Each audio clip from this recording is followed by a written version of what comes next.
Rishad Hossain out হয়ে যাওয়ার পর এই দিন নিশ্চিতভাবে সবাই মনে করেছিল হয়তো বাংলাদেশ আজকেও হয়তো 150 রানও করতে পারবে না। তারপর ক্রিজে আসে তানজিম হাসান সাকিব, সবাইকে অবাক করে দিয়ে একজন প্রফেশনাল ব্যাটসম্যানের মতো ব্যাটিং করতে থাকেন তিনি। মাহমুদুল্লাহ রিয়াদকে সাথে নিয়ে করেন 71 বলে 52 রানের দুর্দান্ত পার্টনারশিপ,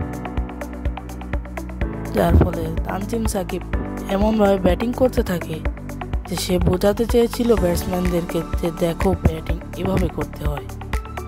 তানজিম হাসান সাকিব ওই দিন একজন প্রফেশনাল ব্যাটসম্যানের মতো ব্যাটিং করেছেন 45 রান। তারপর মাহমুদুল্লাহ রিয়াদ ছুটে যান তার কাছে বাহবা দেওয়ার জন্য।